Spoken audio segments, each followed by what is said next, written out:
বরাবরই উত্তপ্ত হয়ে রয়েছেন যাদবপুরে মহিলা সিপিআইএম কর্মীর গায়ে হাত দেওয়ার অভিযোগ এবং পুলিশের সামনে তিনি অভিযোগ যখন করে পুলিশ নির্বিকার অবস্থায় ছিলেন। খানিকটা তৃণমূলকে সমর্থন করার মতন মুডেই কিন্তু পুলিশ দাঁড়িয়ে আছেন।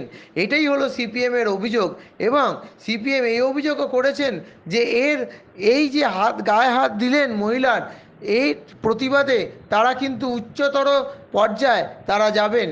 মহিলার ওপরে হাত দেওয়ার তীব্র প্রতিবাদ করেছেন সিপিআইএম নেতা যাদবপুরের সৃজন ভট্টাচার্য। আজ দুপুরবেলা সৃজন ভট্টাচার্য নিজেও তার ভোট দান প্রয়োগ করলেন। ভোট দেওয়ার পরে কি বললেন সাংবাদিকদের সৃজন ভট্টাচার্য শুনে নিন আপনারা। আজকে মেরে যাচ্ছে, বুকে মারছে, মহিলা বলে কোনো ছাড় নেই, যেখানে পাচ্ছে সেখানে মেরে যাচ্ছে। আমার মেয়েকে গালে মেরেছে, পিঠে মেরেছে।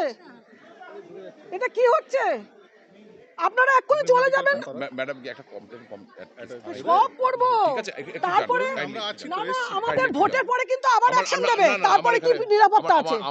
আমাদের ভোটের পরেও কিন্তু এখানে মারধর করে আমাদেরকে। আমরা ক্যাম্পে যখন বসি আমাদেরকে পুরো মার্ক করে রাখে। ওরা কিন্তু তার ভোটের পরের দিনকেও কিন্তু আমাদের মারার চেষ্টা করে এবং মারেও। তার জন্য আপনারা কিন্তু কোনো নিরাপত্তা দেন না বলে কিন্তু আজকে এই ঘটনাগুলো কেন ঘটছে সেটা বলুন। কেন ঘটছে? আপনাদের বারবার রাউন্ড দিচ্ছে, রাউন্ড দিলে কি হবে? তাহলে হচ্ছে কেন এটা? আমরা ওখানে কমপ্লেন করেছিলাম যে বুটের সামনে ভিড় হচ্ছে, ওরা সরছে না ওখান দিয়ে। কিরকম ভোট হচ্ছে? আচ্ছা, এটা করে নিয়ে এসো আমার সাথে, এসো, দাঁড়াও, এসো, দাঁড়াও, ঠিক আছে। ওকে পাড়া দিয়ে দিও না, তাইলেই হলো। ঠিক আছে, বলো। সকাল থেকে ভাঙড় থেকে যে ভোট কি বলবে, কি খবর আছে, কীরকম চলছে ভাঙড়ে ভোট? হ্যাঁ, ভাঙড়ে তৃণমূল অশান্তি করার চেষ্টা করেছে। সেটা আমরা গত 2.5 মাস ধরেই জানতাম যে তৃণমূল এটাকে ওয়ানডে গেম হিসেবে দেখবে। ভাঙড়, যাদবপুর, সোনারপুর, 109 নম্বর ওয়ার্ড বিশেষত অনেকগুলো জায়গায় তৃণমূল অশান্তি করার চেষ্টা করেছে। বারুইপুরে আমাকে আটকানোর চেষ্টা করেছে।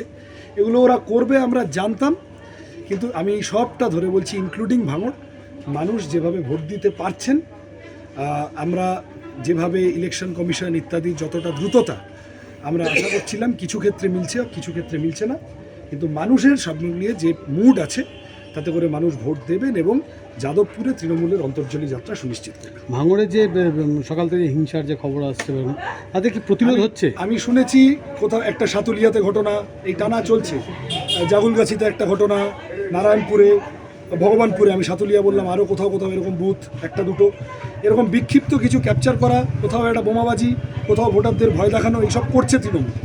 কিন্তু আমি বলছি যে তৃণমূল কি করছে এইটা আজকের স্পিরিট না। আজকের স্পিরিট হলো তৃণমূল যাই করুক না কেন মানুষ ভয় ভেঙে ভোট দিচ্ছে।